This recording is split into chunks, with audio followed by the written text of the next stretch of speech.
bonjour, je suis très heureux de vous retrouver pour cette nouvelle saison de Paraboles. Au sommaire de ce numéro, la journée des acteurs de la Caritas Alsace qui a eu lieu en ce début d'été. Nous parlerons aussi d'une grande consultation de tous les catholiques du monde entier sur l'avenir de l'Église, rien que ça. Et en fait, en jargon de l'Église, ça s'appelle un synode. On terminera enfin par notre agenda interreligieux. Mais tout de suite, nous allons sur les hauteurs de Marmoutier où tous les acteurs de la Caritas Alsace s'étaient donné rendez-vous pour passer une journée ensemble. On regarde. Vous avez donné une adresse à ceux qui n'en avaient pas.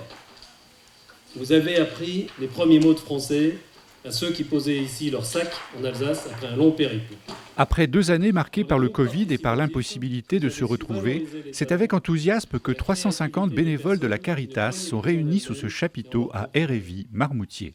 Ils représentent les 1753 bénévoles qui animent 80 lieux d'accueil sur tout le territoire de l'Alsace. C'est une journée qui est traditionnelle depuis des années et qui annuellement célèbre un petit peu le réseau Caritas en Alsace. Donc c'est un petit peu la journée organisée par les salariés au profit de tous ces bénévoles à Caritas Alsace. On devient bénévole à Caritas par le bouche à oreille ou par voie de presse. Une très grande majorité sont des personnes retraitées engagées pour certains depuis des dizaines d'années. Un seul critère pour le recrutement, la volonté de s'engager pour plus de solidarité. La question de la foi n'est absolument pas la primauté, de même que tous nos publics sont accueillis de manière inconditionnelle, sans distinction d'origine, de niveau social, de statut même. De même, les bénévoles, c'est un accueil inconditionnel. Alors effectivement, Caritas Alsace, ça a une consonance chrétienne, donc une grande majorité de nos bénévoles le sont. Être bénévole au service de la lutte contre toutes les pauvretés est une expérience personnelle qui fait sortir de sa zone de confort et qui marque profondément. J'ai vécu 35 ans dans le coin frontalier, donc à Saint-Louis, et c'est vrai que la misère n'est pas aussi. Mais j'étais, pas épouvanté, mais vraiment stupéfait effectivement, de toute cette misère. C'est de la misère cachée, puisque les gens se baladent pas dans la rue en disant j'ai que le RSA. Hein. À l'occasion du Covid, Caritas Alsace a ouvert une permanence pour venir en aide aux étudiants en difficulté. Originalité du projet, ce sont des étudiants qui animent cette permanence. Notre but, c'est que l'étudiant n'ait plus que besoin de s'occuper de ses études. Donc du coup, on a autant mis en place la distribution de kits d'hygiène mensuels qui sont complètement gratuits, des séjours de ressourcement à Hérévy. On a aussi mis en place des échappées culturelles pour découvrir Strasbourg et toute la belle ville dans laquelle on a la chance de vivre. Et on a aussi mis en place des ateliers de cuisine pour apprendre à se faire des bons petits plats. Ici encore, cette expérience est formatrice et donne un certain regard sur la vie. En fait, je pense que ça me permet de grandir en tant que personne. Et c'est ce que j'avais un petit peu eu la chance de discuter avec certains collègues. Je pense que j'ai grandi avec Caritas et je me suis construit en tant qu'adulte grâce à Caritas.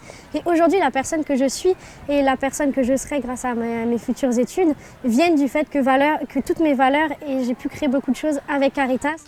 Salariés et bénévoles de la Caritas forment une famille de cœur.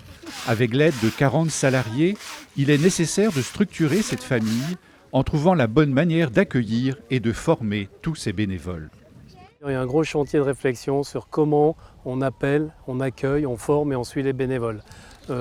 Aujourd'hui, tout existe à Caritas Alsace. Il y a des bénévoles qui viennent pour une tâche particulière, d'autres qui viennent pour servir et qui découvrent. Voilà, on a de gros efforts à faire, d'autant plus qu'avec le passage de la pandémie, pendant 2 ans, on a vu nos effectifs se réduire un petit peu, comme à peu près l'ensemble des associations en France. Tout au long de cette journée, un mot est souvent revenu dans la bouche des uns et des autres. Merci parce qu'en fait, moi je me sens, je suis président de la Fédération Caritas, mais en fait je me sens bien petit face à l'engagement quotidien et pour certaines personnes, on l'a entendu, pour l'une ou l'autre, un engagement depuis près de 40 ans, certains c'est 40 ans d'engagement au service des personnes en précarité. Après cette journée de fête, tous ces bénévoles sont heureux de faire partie de cette belle famille, toujours au service de la précarité et de la solidarité. Et face à la crise qui se présente, cette grande famille est toujours à la recherche de bénévoles. Voilà, l'appel est lancé. Je vous le disais en début de cette émission, en 2021, une grande consultation des catholiques du monde entier a été lancée. On peut dire que c'est un peu de la démocratie participative.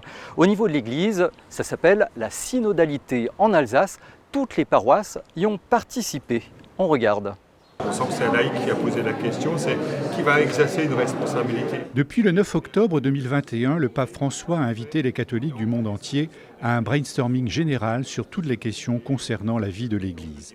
En jargon de Rome, cela s'appelle un synode. Un synode, eh bien, ça vient du mot synodos, c'est-à-dire marcher avec, marcher ensemble. C'est donc une attitude qui est tout d'abord une attitude intérieure, de se mettre en route, d'aller de l'avant, mais non pas tout seul, mais avec d'autres, et puis ensuite eh bien, de penser à cette manière de marcher ensemble.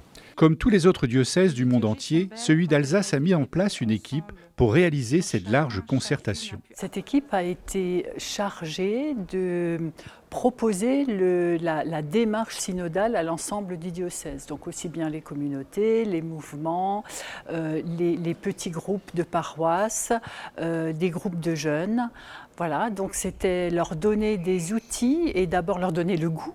Voilà, à entrer dans cette démarche, à prendre la parole. Il a fallu à la fois du temps dans le diocèse pour motiver les uns et les autres, mais aussi pour dépasser certaines difficultés. Les personnes, d'abord, n'y croyaient pas trop, se disaient c'est une démarche de plus, est-ce qu'on va s'y remettre, est-ce qu'on va remobiliser de l'énergie?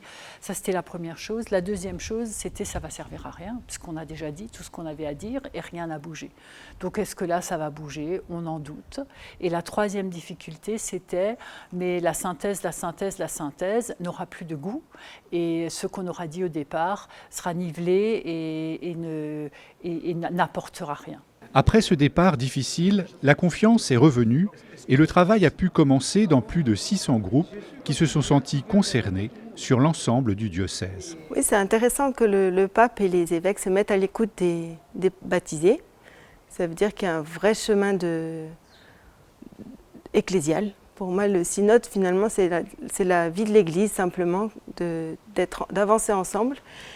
Et après, je pense que les fruits du synode seront surtout dépendre aussi de l'engagement de chacun et du désir de chacun de porter cette vie fraternelle, de porter ses propositions de formation par les moyens de chacun. Tout ne peut pas être porté par le pape ou par l'évêque.